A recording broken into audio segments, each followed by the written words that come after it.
এই গায়েসেরা, এই দেখো আজকে কিন্তু বাড়িতে ঝাঁক কানাকা খাবারের আয়োজন হয়েছে। আর আমি কিন্তু তোমাদেরকে বলে রাখছি, আমি কিন্তু বেশ কয়েকদিন ধরে কিটো ডায়েট করতেছি, মানে আমি ডায়েটে আছি। তাই ডায়েটে থেকে বেশি কিছু খাবো না, জাস্ট 1 নোয়া 2 নোলা খাবো আর কি। তো চলো ঘুরে আসা যাক এক ডায়েটে থাকা মেয়ের বিশাল খাবারের দুনিয়া থেকে। এই দেখো আজকে বাড়িতে এত রকমের মাছ রান্না হয়েছে, বেশি মাছ না, এই দেখো মাত্র কিছু সামান্য আয়োজন করা হয়েছে আর কি আমার জন্য। যেহেতু আমি ডায়েটে আছি, বেশি কিছু রান্না করা যাবে নাকি আবার। তো চলো বক বক করা বাদ দিয়ে খাবার শুরু করি। এই দেখো এক হাঁড়ি ভরে আজকে আমি ডাল কাচুরি নিয়েছি। সবার প্রথমে ডাল কাচুরি দিয়ে, এই দেখো পটল দিয়ে নারিকেলের লাড়া ভাড়া করেছিল, সেটা দিয়ে খাইতেছিলাম। উফ, লাড়া ভাড়া যা সেই। সাথে কিন্তু আবার খাইতেছিলাম মাছের রানীর ছোট ইলিশ মাছ ভাজা দিয়ে, ভালোই লাগলো। তারপর এই দেখো বিশাল সাইজের মাঠের বিলের একটা কই মাছ, এটা একদম ঝাল ঝাল চিলি ওয়েল দিয়ে ভেজেছিল। আমি তো আরো ঝাল ঝাল লাল লাল বোম্বাই মরিচ দিয়ে খাইতেছিলাম, বিশ্বাস করো গয়েসেরা, অমৃত। তারপর এই দেখো আরেক পদের লাড়া ভাড়া, এটা হয়েছে মুলাম দিয়ে ছোট চিংড়ি দিয়ে লাড়া ভাড়া। আজকে কিন্তু 2 রকমের লাড়া ভাড়া হয়েছে।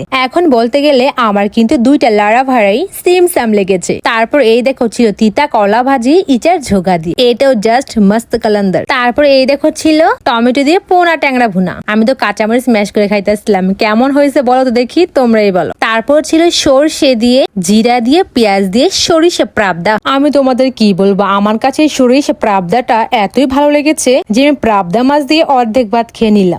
না গয়েসেরা, বেশি খেলে কিন্তু আবার চলবে না, একটু হালকা পাতলাই খেতে হবে, না হলে প্রতিদিন আবার আমার ডায়েটে থেকে বিহাম করতে হয়। বিহাম করে যেই কষ্ট।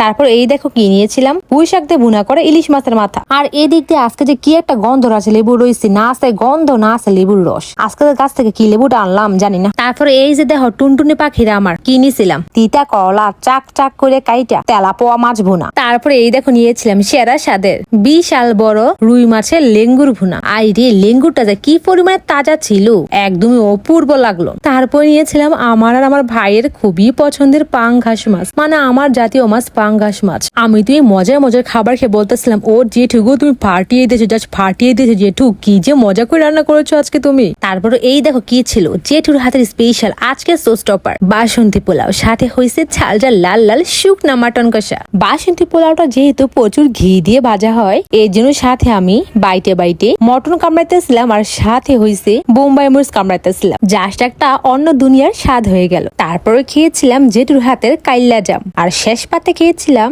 সাবু দই সাথে কাঁচা গোল্লা। আহা।